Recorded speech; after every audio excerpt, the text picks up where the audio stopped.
Hello, everybody, and good afternoon. The following session, The Importance of Lutheran Literature in Our Homes and Schools, will be presented by Christine Elliot Rivers, Katie Schuermann, Heather Smith, and Jesse Cordes. Things will get started with Kirk Meyer. Please welcome them.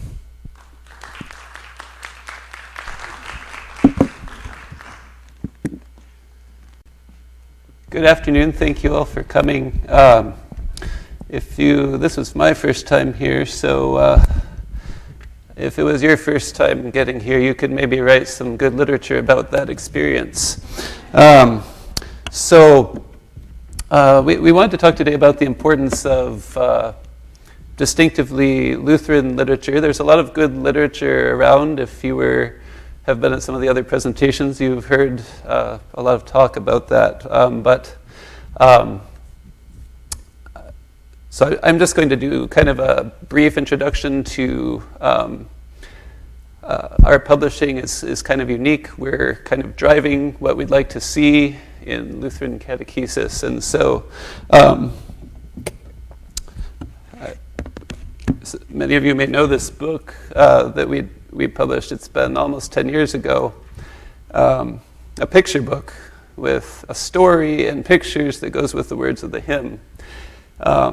And the idea was to tell a story along with the words of the hymn that would teach the child about what the hymn means. It would catechize them in the faith and also just teach them the words of the hymn and get it in schools, and get it in homes. Try to do this more than just on Sunday morning or during devotion time in the classroom.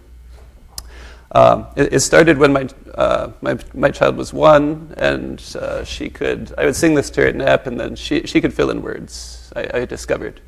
And so I said, okay, well, how would it be if more people did this? And all these people who think kids can't sing hymns, kids can't be catechized, how would it be if we just have this available? She's almost 11 now, and so the question arose, what do we do after she outgrows picture books? I started the conversation with Katie Schuermann of what if we write what we're calling catechetical fiction. So fiction which is very intentional in its purpose to focus on a particular aspect of the faith, of the catechism, and expound on it through these stories which, much like this story, could give experiences and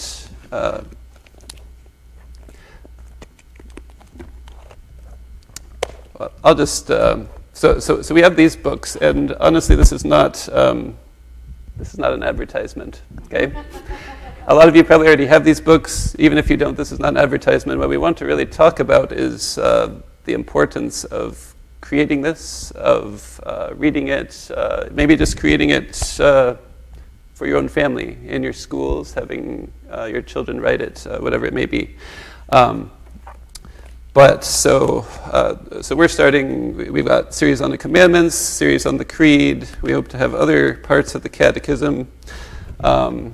And then we also have the Saints of Whistle Grove, which would be for adults, focusing especially on the third part of the creed, the resurrection of the body.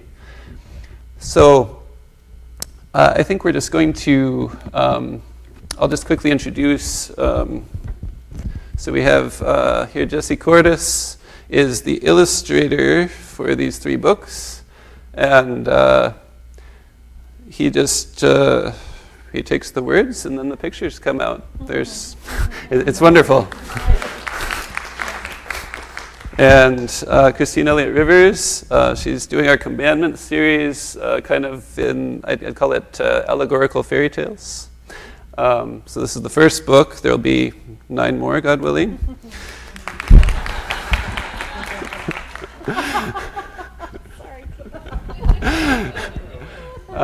Katie Schuermann, in addition to the Saints of Whistle Grove, she has the Creed series, 2 more, these 2, 1 more coming. Lord willing. And this is Heather Smith, who is not on the cover of any of these, but she is on the copyright page, and she has spent countless time. She's our editor, especially for our children's fiction series, trying to make them polished and consistent and meet the goals we're trying to reach here. So thank you all, and I think it makes sense to just open up to questions right away to anyone here. There's a microphone right there, so just approach the microphone and I will recognize.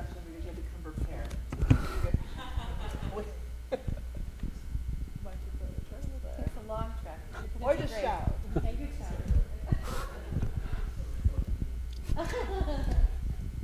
And so if you could state who you're asking and the question. Well, I guess for the whole panel, a lot of artists get to say, I get to write whatever I want. You know, I sit on Walden Pond and I think I just kind of write what I want. That's kind of their vision.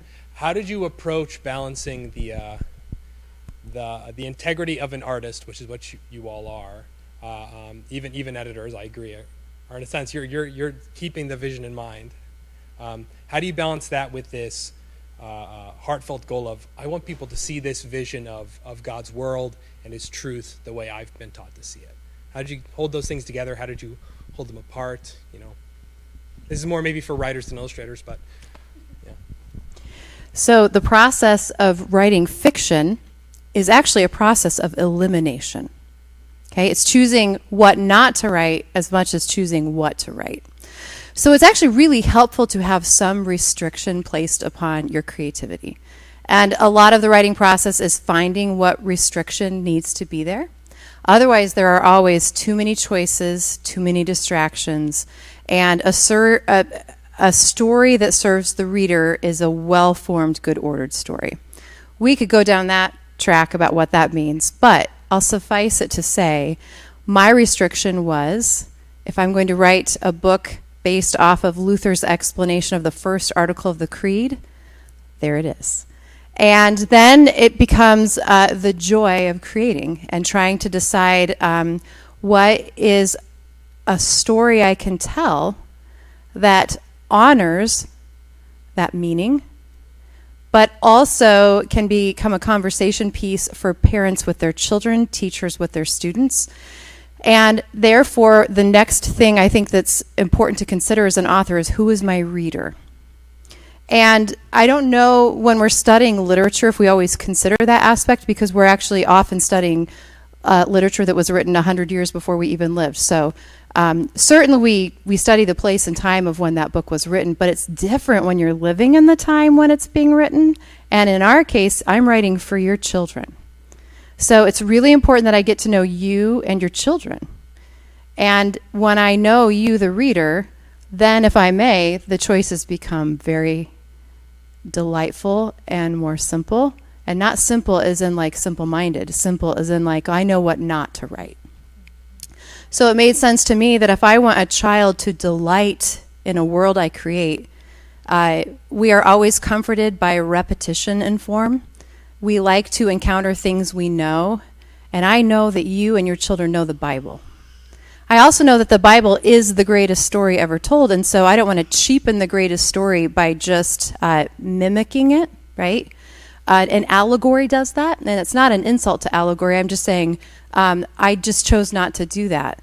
Instead, I decided that my very weaving together of the language of my story would put so many little biblical allusions in there that whether you're 9 months, 9 years old, or 90 years old, I pray it's a rich reading experience because your culture is in the book.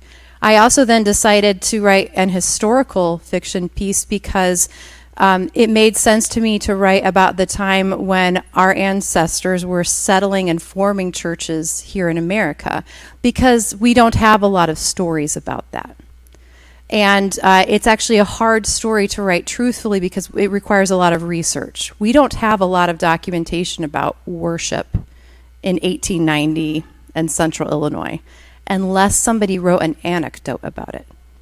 And so there's just, as a storyteller then, there are so many fun ways to go.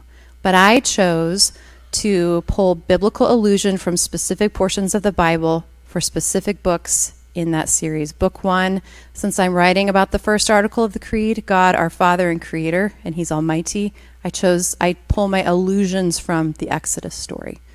Book 2, I'm pulling from the Nativity, the Passion and Resurrection of our Lord. And that seems quite easy until you start writing. Because it would be an error on my part if my story cheapens the primacy of Christ's ultimate expression of love. And so you can see then as an author, I have these restrictions, and then I'm trying to, use that restriction as the seed that is planted, and then I am just trying to fertilize it and grow it into something recognizable and lovable by our people. Yeah, those restrictions placed upon the story are actually very comforting. It's more like a fence that protects than something that limits. I'm writing fairy tales, and I chose fairy tales as a genre because traditionally that's how we teach morality and virtue to children. That just made sense to me when we were doing the 10 Commandments, that we would use those traditional sorts of tales to do that. And I did wander into allegory. But I have a very different purpose in explaining the 10 Commandments than in explaining who God is. I mean, it's a very different genre for that reason. So that was kind of where I was. Do you want to talk about your? Sure, I can. For me, I was.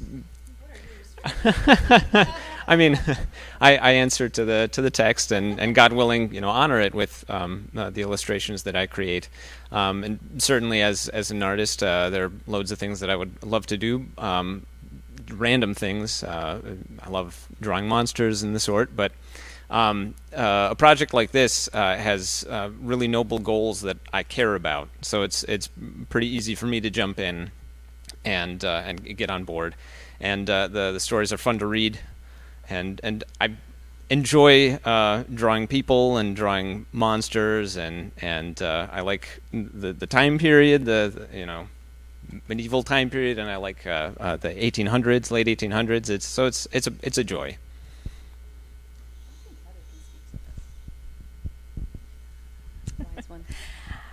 Well, I think you ladies have said the thought that immediately came to my mind, which is that creativity, for those of you that like math and words, creativity is inversely related to restriction. So the more restrictions are put on you, the more creative you become. And I think then it's if you're the editor, it's also helpful to know what those restrictions are, because then I can help craft the story into what it's intended to be, and spot if there's some places where our fence needs mending to keep everything in order as well.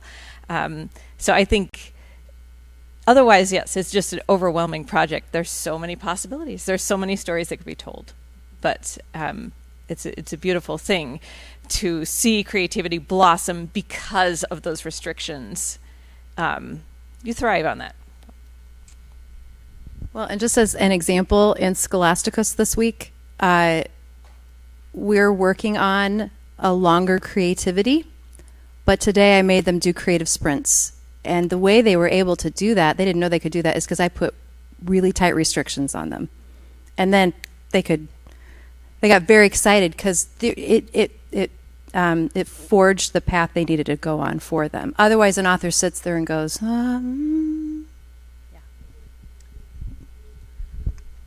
So I'm the one putting the restrictions on, which is maybe a little bit unconventional role for a publisher, but we have Lewis, we have Tolkien, we just talked about George MacDonald if we were here. There's all sorts of body of literature that has been handed down, so in my mind the restriction is to try to produce so rather than trying to avoid this or that in literature, let's produce something by Lutherans for Lutherans, because that's unique. That's something that there isn't a lot of, and it's something you need to have some restrictions in order to do that, rather than producing something maybe more like Lewis or something. You need restrictions to do that.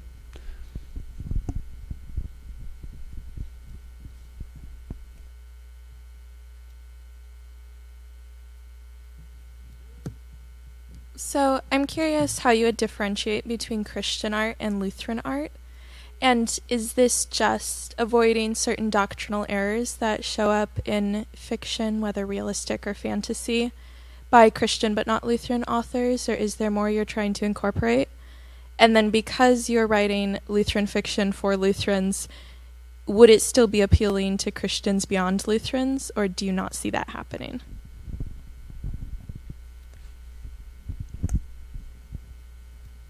So I can only think like a Lutheran. I can't tell a story in another way other than as a Lutheran. So that makes it pretty easy to write a Lutheran story because it's just how I think. But C.S. Lewis's stories are read by lots of Lutherans, and he wasn't a Lutheran. Tolkien wasn't a Lutheran, but we enjoy those. So I could definitely see non-Lutherans who are members of the body of Christ enjoying these stories and, getting a little good doctrine in there. Well, I'd like to start first. May I introduce to you my copy editor, Miss Grace McPherson. She is also on our team, and she does a wonderful job of helping make sure if there's even the tiniest little hole in that fence, right, she catches it. So, very astute question. The way I govern myself in this situation is I think of Lutheranism as regionalism. Okay, I am writing truthfully, I pray, about a region which has a culture, it has a language, it has history, right? And it has something to show, a hospitality to offer to the stranger. So I am trying to write my historical fiction in such a way that it doesn't matter whether you're Lutheran or not, they should find it interesting. In the same way that when I read Brothers Karamazov, right, the story's wonderful, but I'm also just terribly interested in the details, right? So I'm forming it that way so that it welcomes the stranger into its home. Okay, that is another restriction I put on myself. I try to be careful that what I'm writing, I'm not so worried about whether something is offensive because the law is offensive, but I'm concerned about the posture of my language and the posture of my story. I often think about the father of the prodigal son. I want the repentant reader always to be able to return to my book and find value there and to be hugged. So that's how I think about it, Grace. And that helps me, and you can probably imagine this, that helps choose some of my voicing in the story. It also means I do not shy away from the details that make us distinct, because that's actually, I think, enhances the culture and would be the part that the non-Lutherans find most interesting. But when I say that your children are my primary readership, I'm forming the story so that, you could give the book to the child and they could go off in the corner and it's good, I pray. And that you can talk about it for days or years. That you can come back to it and remember your family in the book again. That you can hand it to your godchildren and to your nieces and your nephews. And why? Because they're going to find themselves in it. They're going to find their songs in it. They're going to find their history in it. They're going to find their culture in it. And we just don't have a lot of fiction books like that. So that's special to me because I know I'm writing for somebody specific. In fact, I often have a specific child in mind when I'm writing. That child's picture is right by my screen because that is another restriction I put on me. I know that child and I know what they need to hear. And I don't mean that in a pompous way. I mean, I've gotten to know that child. I've sat with that child and asked that child questions, and I know what they're afraid of. I know where they get made fun of in life. I know what they fear, what risks they fear. And so I know how to be their friend in the book. And that's very important also then, Grace, in those choices, right? So the goal is that anyone of any age can read it because it's true, but I'm trying to make it hospitable. Yeah.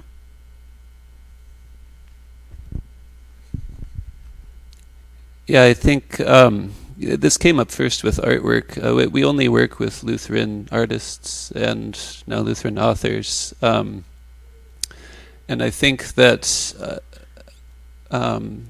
even despite whatever restrictions we might place, an artist or an author is always filling in between the lines. And they will fill in whatever way that they're used to, that they're accustomed to. So as Christy said, she's a Lutheran, she can't write any other way, but so if I go hire, I don't know, a Baptist to write a book, they can't write in any other way. And so I think that the distinction is not so much as like, let's just insert a baptism in every book, an infant baptism, because, that'll make it, that's not the point. But the point also is, if there's a baby, then it would be baptized, obviously, and we're not going to shy away from that because it might cause some market problem or something like this. We're creating Lutheran books, and so I think that's the distinction. Is it's not like an overt insertion, but it's just naturally who we are.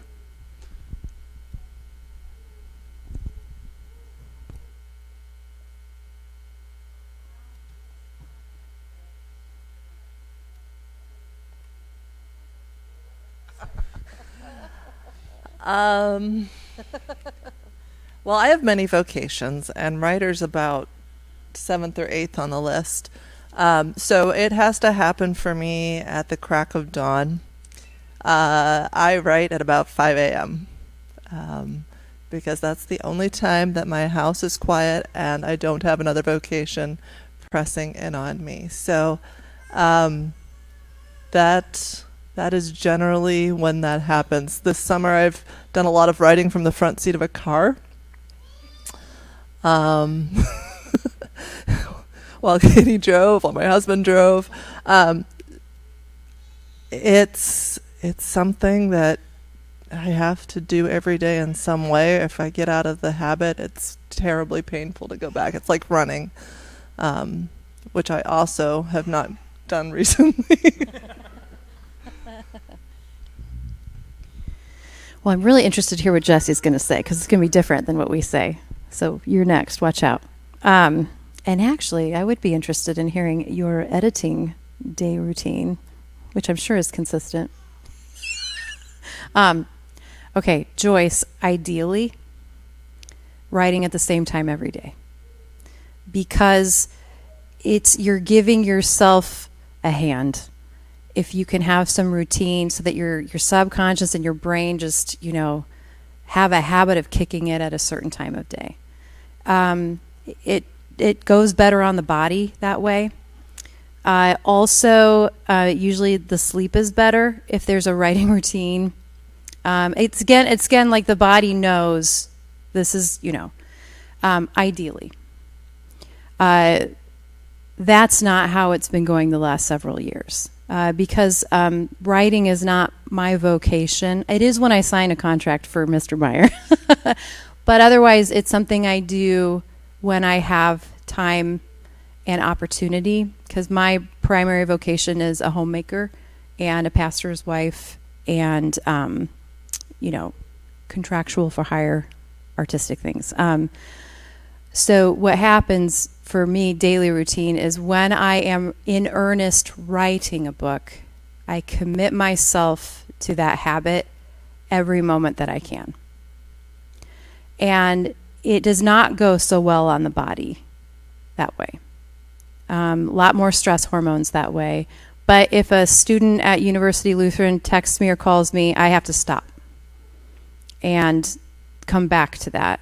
which means the story is alive in me the whole time. And that's really exhausting. I don't sleep so well. And there are times when I wake up and the story starts and I need to get it down fast because I'm older and I don't remember things very well anymore. So the routine becomes, now for me, is here's when we're starting and we're going to go. We're going to go till it's done. And Mr. Meyer received some correspondence from me recently. He was like, I'm sorry, I have to set this aside for a week. And then I think I texted him and said, but I can't stop writing. And then he didn't respond because he's probably like, what can I do? But so, because once you get in it, there is like a creative drive, and it feels a little bit like adrenaline and stress. And until you get it down, it can be all the feelings and all of this, and it's not just bad feelings. It's also very wonderful. I think when I pray, are writing well, you're being moved as a reader yourself when you're writing. You know when you get it right. But what's hard is that most of the writing is not getting it right. Most of the writing is getting it wrong and then trying to get it right and trying to get it right. And that's, I would imagine, is hard to live with. If I could, I would get up in the morning, recite the creed, pray a prayer, and just start writing. That's when my brain wants to the most. But that's not our life together. I live with another person, and we have certain things that need to be done first. And so it just like hangs there, and is like, are you ready? Are you ready? You ready? You ready? And if I wait too long, it goes away. And so it's a balance. And I suppose maybe, Mr. Meyer, this is when we mentioned that there's a weird Anfechtung that comes with writing books about truth. Weird things. Weird stresses happen. And I won't go into it too much because that's what's given to us to deal with. You don't have to deal with that. But sometimes, usually that writing period, sometimes as a creative person, you crave it and you're also very afraid of it. I think that's what I'll say.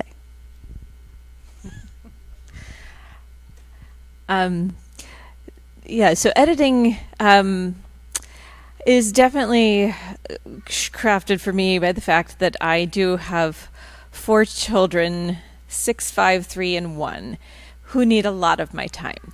And one of the things I've discovered about motherhood is there's very, very limited time when you can single task. You must multitask most of the time, and I don't really like that, and I can't do editing well when I'm in a multitasking mode. So I have to find the times in my day when I can sit down and either everybody is asleep or everybody is occupied with something that I'm pretty sure will last for an hour or so, so that I can focus on reading this as a dedicated reader to the manuscripts that I receive from the authors.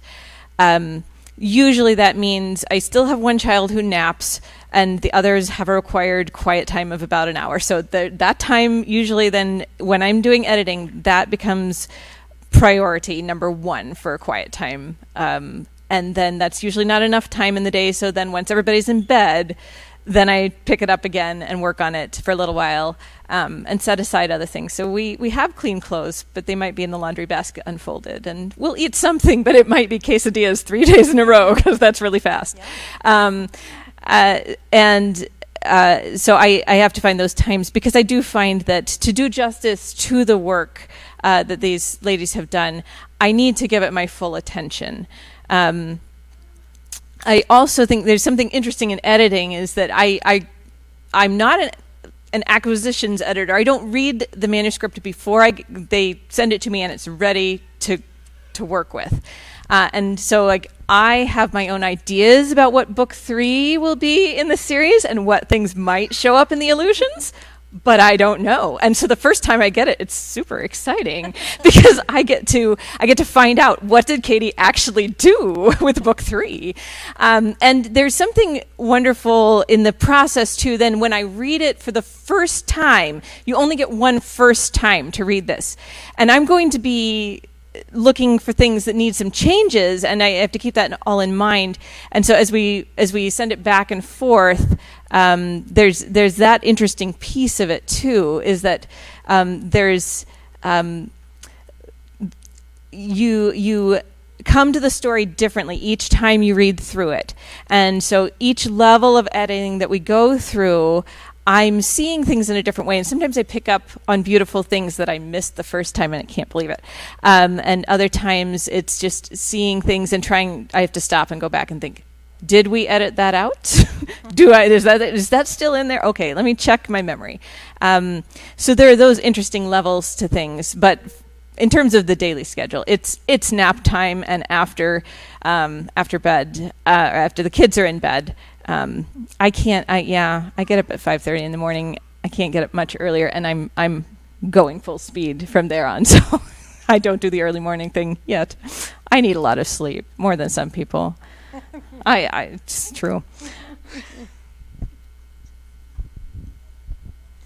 I'm pretty blessed to have a pretty flexible life still at this point. So for me, I can focus on work for a good chunk of the day. Life circumstances, as those come up, I can kind of fold work around that, or responsibilities to my home church, I can fold work around that too. So it's pretty nice that way. In the middle of a project, the outset is probably the easiest and I don't want to say the most fun. There are different levels of joy to the different stages of the project, but it's not as pressing at the outset. And then as I try to meet deadlines, then things can get a little hairy. But and there's a struggle too as I'm working on illustrations. If they're not going quite right, I find myself redrawing things sometimes, many times, and try to meet a quality that will do justice to the book, and hopefully that the kids will, or the readers in general, will enjoy.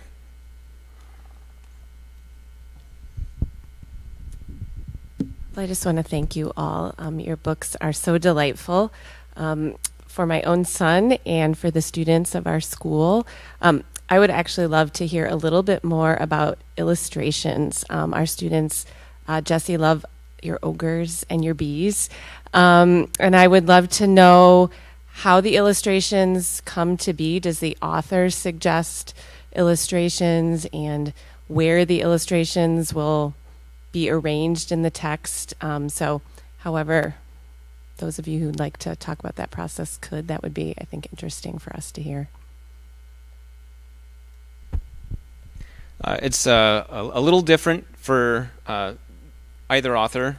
In Katie's case, she's got some good ideas about what scenes she'd like to see illustrated, and I'm perfectly happy to work with that. And so I draft up thumbnails about those scenes, depicting those scenes from maybe different angles, trying different compositions out, and then I send those off to Katie, and she gives her feedback. And sometimes there's some times that I've got ideas that are different, a bit divergent, and if I feel good about those ideas, I'll include those too. And Katie's very accommodating, and it's a fun collaboration.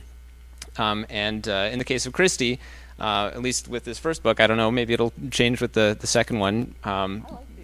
Okay, with the first book, I just received the manuscript, and there weren't any suggestions about what scenes to illustrate. So as I read, I tried to kind of keep track of striking scenes and moments, and I drafted thumbnails based on that. And I've lost my thread here.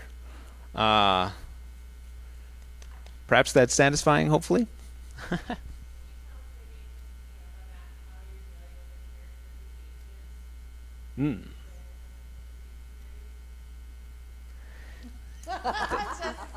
Thankfully, Katie's got a pretty good eye for consistency in the look of the character. And so far, there's really, of course, Jacob's aged. And you've had discussions about whose facial expressions should he grow more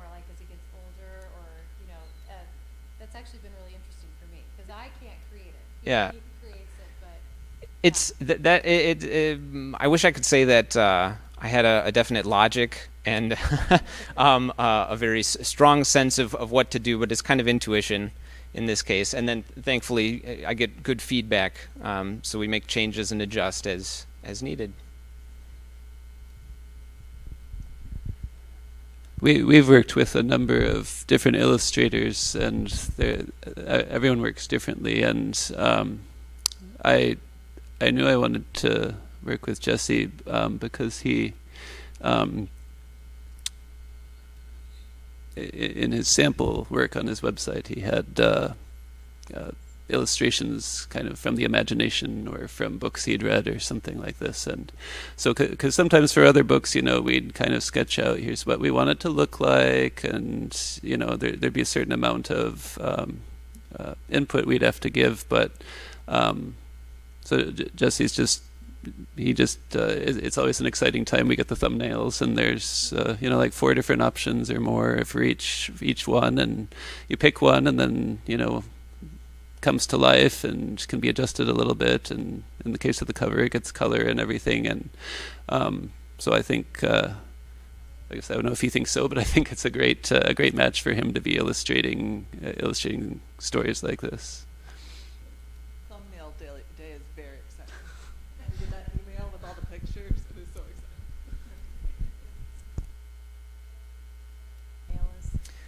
Thumbnail is a really simple, small sketch, hopefully clear enough that it can be understood by anybody, but sometimes it maybe takes a little bit more refinement.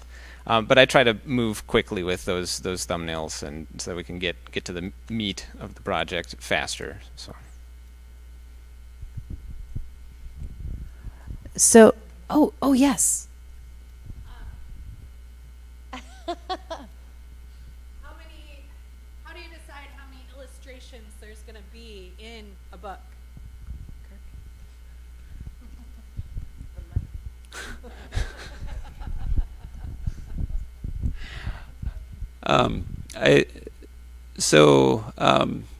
A lot depends on the audience, and looking at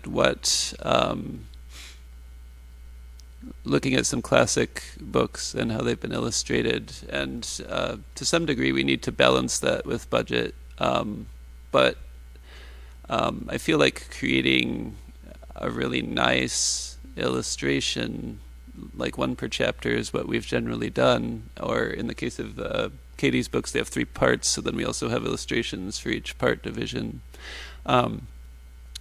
I feel like a really nice illustration, one per chapter, is better for the imagination than 2 or 3 that are not as well done, cartoonish or something like this. So we've gone with one. It feeds the child's imagination enough to be able to depict the other scenes in their mind if they have a really firm illustration of the one. So I mean, there's obviously a lot of ways to do that. That's just that's what we've chosen to do. And I think if you do too many, it distracts also from the story. It can give away elements of the story just by kind of paging through the book, rather than, if you have one per chapter, it kind of creates intrigue. But if you have a bunch, then you can almost read the story without reading it, just looking at the pictures.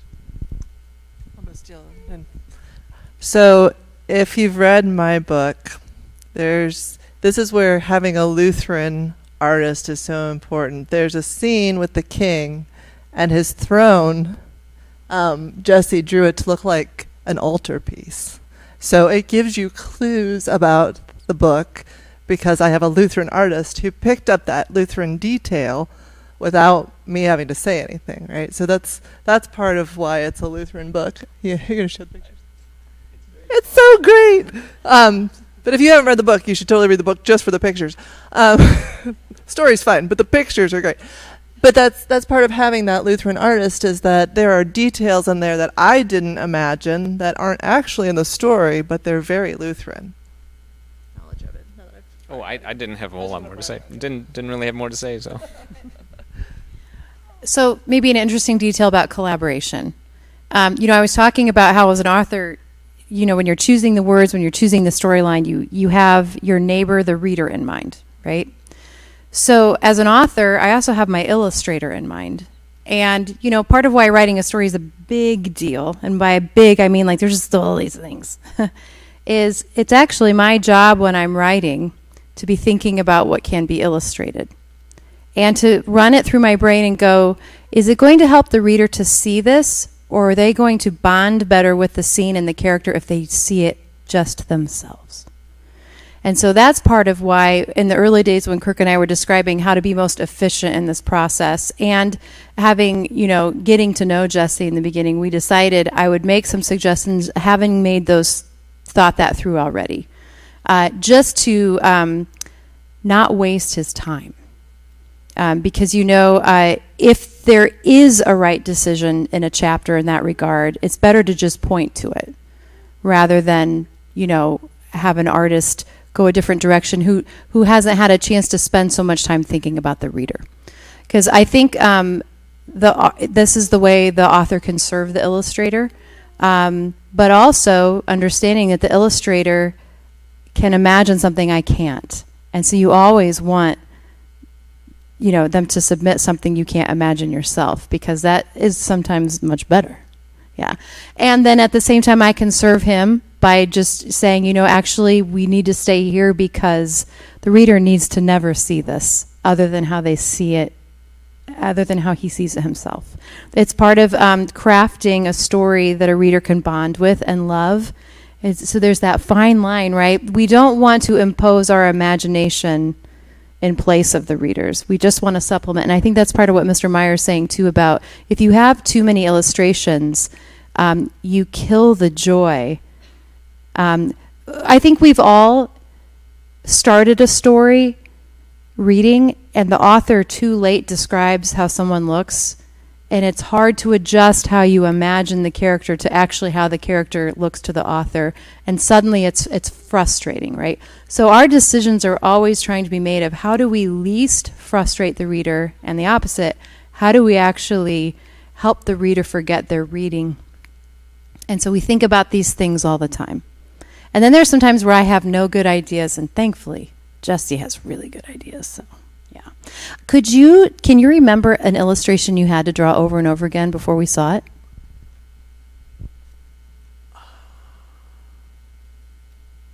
I think it was the second illustration in The Big Father. I think that was yeah. Oh, okay. Yeah, Angel and Moses.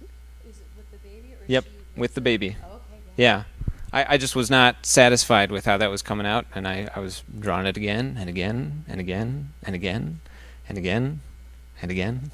Not the whole thing. I mean, after a while you get enough that's good, and because this isn't going to be hanging on a wall, and people aren't going to be seeing it, the paper, I can draw, parts of it.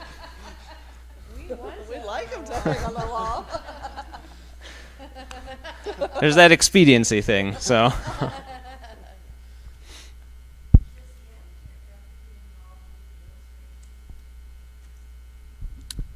The question was, does the editor ever get involved with the illustrations? I have sometimes asked Heather to just watch a story because timelines necessitate that when the story is submitted for editing, most of the time I'm also giving it to Jesse to illustrate.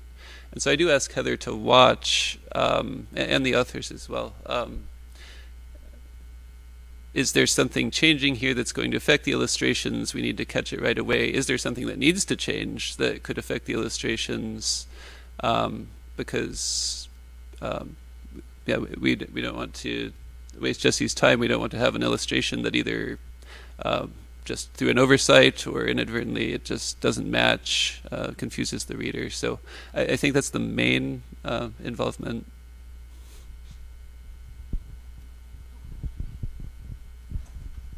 Hi, I just wanted to say thank you to all of you. As a Lutheran mom, it's very exciting, the work that you are doing. And I had a comment for the publisher, something that I'd really, really like to see we use in our house Celebrating the Saints by Whedon, and it's really great to help us focus on the church year and different festivals and saints, and it would be awesome to see something illustrated for kids that I could see us using in our house and hopefully in our parochial school as well. Thank you. Thank you for your appreciation for what we do and for that feedback. We get a lot of submissions and a lot of ideas, and right now this is just me mostly and my wife. We and obviously the people who contribute. But as far as operating everything, we can only do so much. So we do hope that we can get there someday. And that particular suggestion we have received many times. Thank you all for being here today. I have a question. I'm thinking, as an educator and as a mom, I see you're all professionals and very good at what you do. You're successful. What would you say to a child who wants to grow up to be an author or an illustrator or some other creative job? Do you have like a certain curriculum that you use or that you would suggest, or some way to get into a position or job that you all have?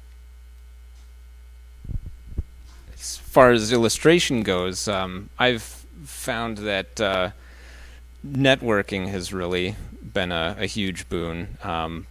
I think my name was introduced to Kirk through some artists that I know. So it's just very serendipitous. Well, not serendipitous. That's God's hand in things. And then as far as pursuing art, I think it's important if your child has interest to encourage them to be drawing, sketching from life, and looking at great artists. I really like the Golden Age illustrators, N.C. Wyeth, and so I find a great deal of inspiration there. I don't know if I'm a good example. I'm an English teacher. I've been an English teacher for about 25 years, and I kind of became an author by accident. Basically, because if you're going to teach people to write, you should probably do it yourself. So I've learned a lot about teaching writing by just writing. And I've done a lot of nonfiction, a lot of essays and articles and stuff. And this is a lot different. I would say that the best thing you can do if you want to write fiction is to read a lot of really good fiction. That if that is a goal, that you want to be an author, your child wants to be an author, the best thing they can do is read the best books as often as possible.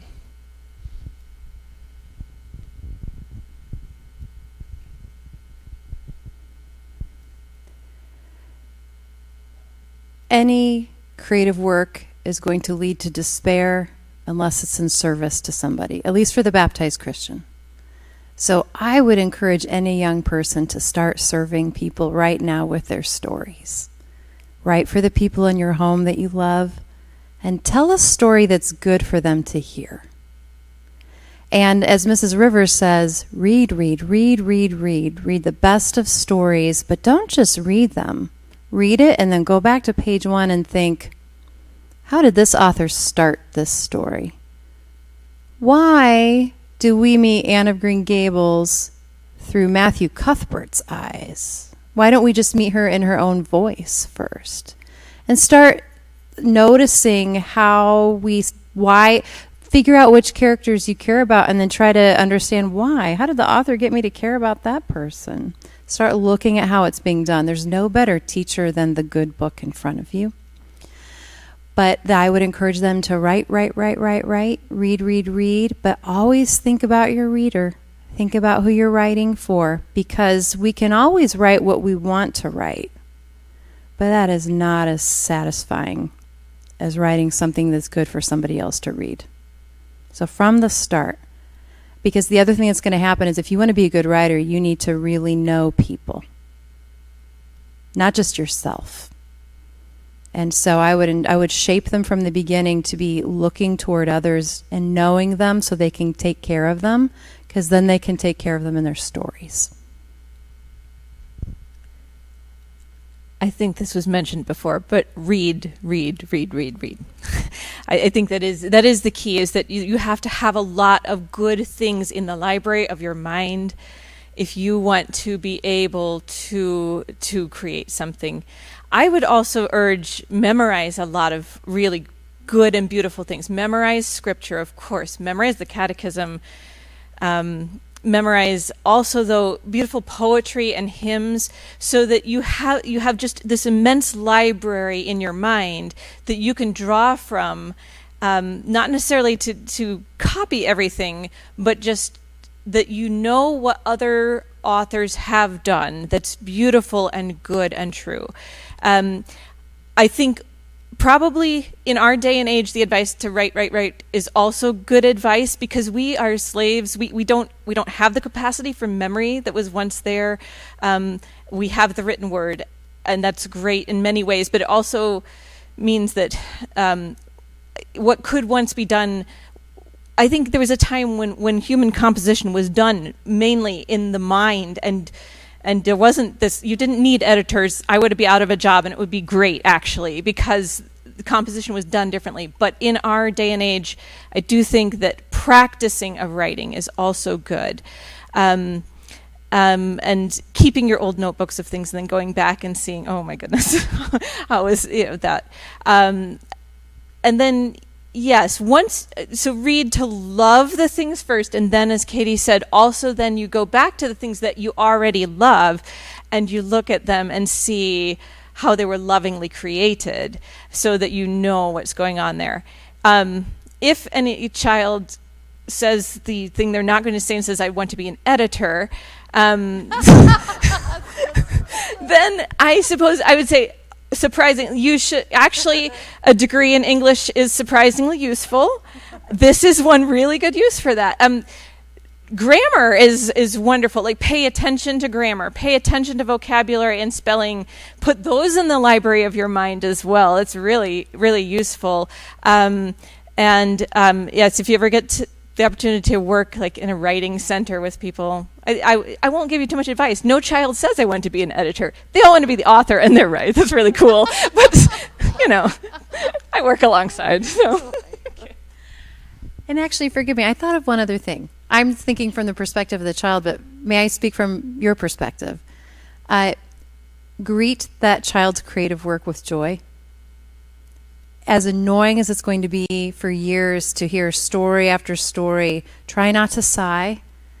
Try to find delight in their creativity, because it will be annoying at some point.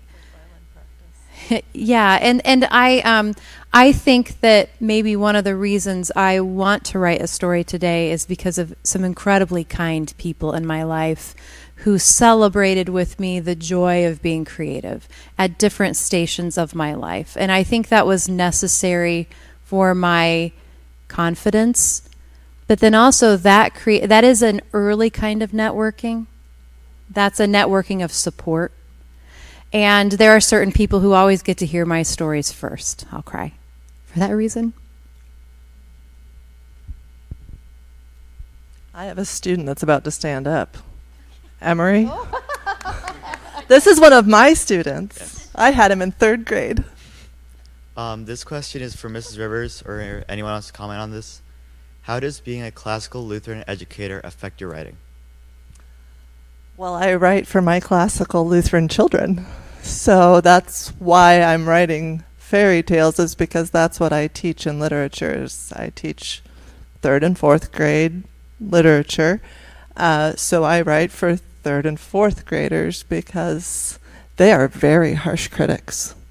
If a 3rd grader hears your story and they don't like it, there's no poker face. Why did you do that? So they are wonderful, and they're excellent critics. So being a classical Lutheran teacher means I have a captive audience.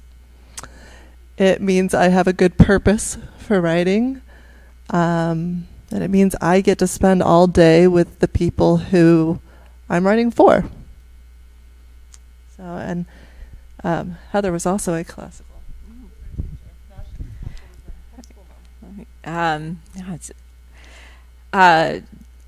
Lots of years grading grammar makes me a good editor. It's, a lot of my own personal education, the reading that I got to do, there were so many of the classics that I didn't read, the classics in the broader sense of the term, that I never read until I had to teach them. And so I'm very, very grateful for that, because those books have they've stocked my own library and made me a better reader, and therefore a better editor for people.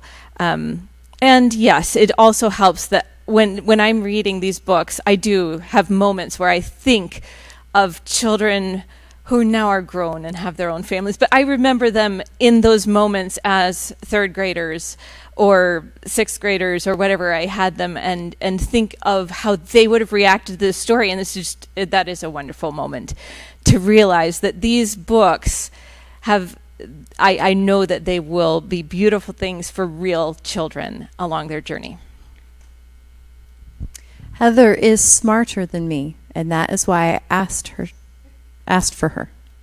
And my publisher graciously made that happen. Yeah. Can you see why I want her to be my editor?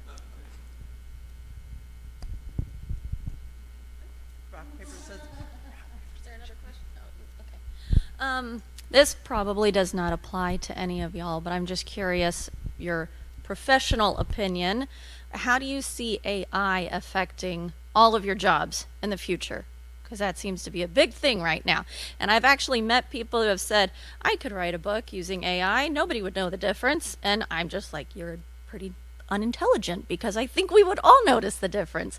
But same with illustrators. I read a children's book, and it was illustrated completely by AI. So what are your thoughts on that? I'm going to start, I guess, because I guess I'm the gatekeeper of what gets published. We have strict no AI policy and everything, not just what's published, but social media, whatever. It's a like all things, tools can be used for good, but the way a lot of this is used is very dehumanizing, and not only to people who maybe could do that work and find joy in serving their neighbor, but also for the reader or someone, the viewer, who maybe isn't told that this was just generated from essentially a random model, and they're wasting their time basically engaging with it. So I'm not... I think there will always be a market, especially among classically educated people, for works written by people. The society at large, I guess I can't say, but that's not who we're here for.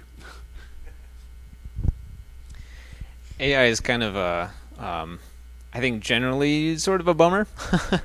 It's kind of fascinating, watching the technology develop, and it's curious, and in my mind, it's kind of a grim curiosity about what this means for the future generally. As far as illustration goes, there's kind of, the unfortunate thing is that AI is a lot cheaper. So there are certainly companies looking to use AI to make illustrations instead of hiring out a person to do it. And there are also people, illustrators, who are turning to AI because it's quicker and easier. So it's kind of a bummer. It's hard to see a positive use for it personally, but who knows? I make my high schoolers read Tolkien's On Fairy Tales, where he talks about how we are sub-creators, that this is our special thing that God has given us. Why would you give that up? Let a machine do it. It's a privilege to write. What can man or robot do to me? And it's just a clanging cymbal. It doesn't have any love. It can't do what we do. Yeah, because I love the reader. AI doesn't. And I don't really, I mean, if I would lose opportunity because of AI, it's the Lord who creates the good works for me to do. And so I rest in that. If I'm not to write any other books because AI steps in, I still get to love you and your readers, your children. We'll just find a different way. But yeah, it's something I just don't even think very much about because it has nothing to do with what I do. So I just ignore it. Yeah, I don't think any of us worry about being out of a job because of it. Because what is it? I mean, in a sense, I'm gonna counter with a question that seems like it's not related at all. But why do we even need more books written for our Lutheran children? I have very small children, and I think of all the books I went to read them, and I don't know how there are enough years. Like, slow down your childhood. There's so many books I went to read you, and here are some more, and that's good. And because I'm just going to say, we've talked a lot about the creative team and working towards the children, but to all of you, you are the gatekeepers of what our children read. And you need to speak to them sometimes very blatantly about, this is a good book. This is not such a good book. You know what? We're just not going to even finish this one. We're going to set it aside. And I think by doing that, at least within our own communities, we will be able to cling to what is good. AI is not going to create things that are truly good. And I have lots more thoughts, but I will stop there. Thank you for asking that, because I don't know that I've officially thought about that. That's how much I ignore it. Thank you.